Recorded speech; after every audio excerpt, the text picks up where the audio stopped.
लीजिए सुनिए आज की कहानी मिस्ड कॉल, मेरी यानी गरिमा की आवाज़ में। आज कितने ही साल हो गए शांतनु को मिले। किसी ज़माने में हम बेस्ट फ्रेंड्स हुआ करते थे। प्यार से हम सब उसे शम्स बुलाते थे और हमारे बैच का चॉकलेट हीरो था। सारी लड़कियां उसकी दीवानी। किसी को भी इम्प्रेस करना हो तो शम्स उसे अपने घर ले जाता। कहता था वह राजपूत है। क्या बंगला था उसका, well maintained garden, drawing room में लगी उसके पूर्वजों की तस्वीर, हाथी दांत की कुर्सियाँ, बेहतरीन कालीन, झूमर और एक से एक एंटीक्स।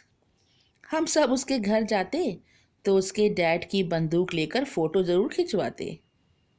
आज ना जाने कितने सालों के बाद फिर उसी सड़क पर जा रहा था। शाम ढल चुकी थी और रास्ता सुनसान था। शम्स की हवेली आ गई, पर वहाँ वो रौनक नहीं थी जो हुआ करती थी।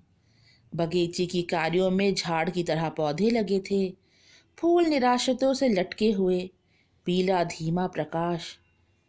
नीचे ड्राइंग रूम की तरफ गया तो दरवाज़ा खुला था। अंदर कोई नहीं था। मैंने आवाज़ लगाई तो किसी ने जवाब दिया, आ जाओ ऊपर। मैं सीढ़ियों से ऊपर चढ़ गया। सब कुछ उदासीन था और अजीब सा सन्नाटा। ऊपर लैंडलाइन फ़ोन का रिसीवर अलग हटाकर रखा हुआ था। मैंने सोचा इसे ठीक से रख दूं, नहीं तो कोई कॉल करेगा तो।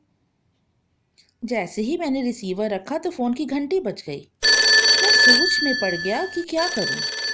तभी शम्स दौड़ते हुए आया और बोला, फ़ोन मत उठाना। तभी फ़ोन अपने आप कट गया। शम्स, हाय तुम्हें क्या हो गया? मेरे मुंह से ना चाहते हुए भी निकल गया। मुरझाया चेहरा, फक सफ़ेद, आंखों के चारों ओर काले घेरे, शरीर इतना कमज़ोर कि ना जाने वह खड़ा कैसे था। पैरों के नाखून बड़े और गंदे। शम्स, हाँ यार अंदर आ जाओ।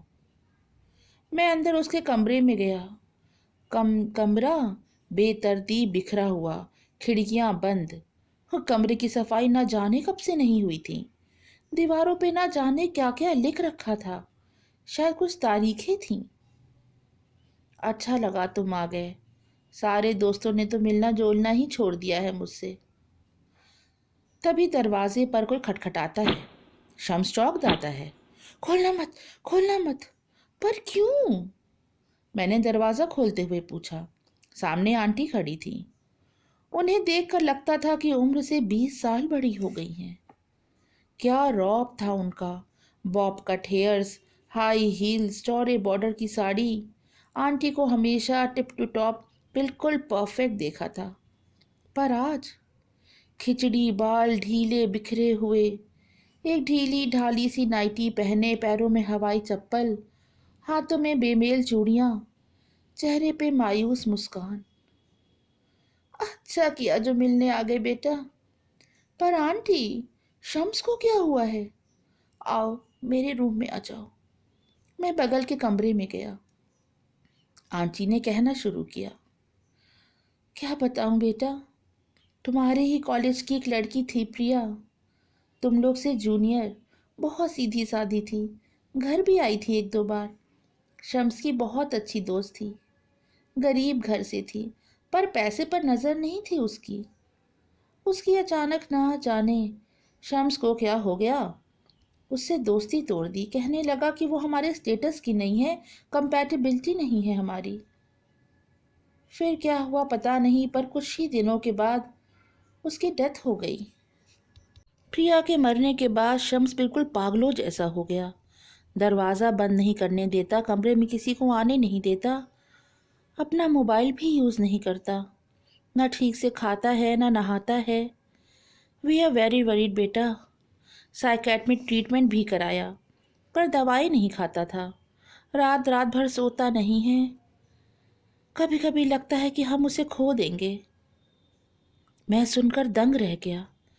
ये क्या हो गया मेरे शम्स को? मैं उसके कमरे में गया। उसे देख के बहुत तरस आ रहा था। मैंने उसको कस कर गले लगाया। तो वह फूट फूट कर रोने लगा, कहने लगा सब उसकी गलती है। प्रिया से वह ब्रेकअप कर चुका था, पर वो उसे भूल नहीं पा रही थी। वह अपने झूठे अहंकार और स्टेटस के गुरूर में प्रिया से टोटली कट ऑफ करना चाहता था।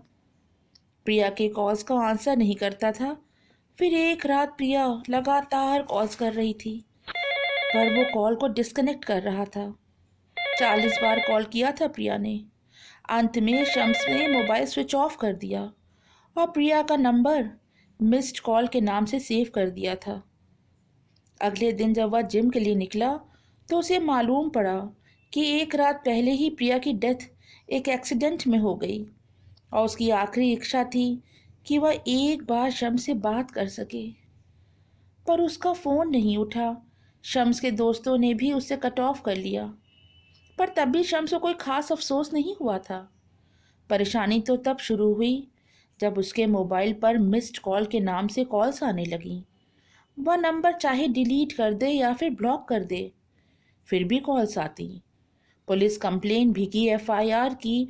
मोबाइल स्विच ऑफ करने पर आंटी के नंबर पे कॉल्स आने लगी या फिर लैंडलाइन पर।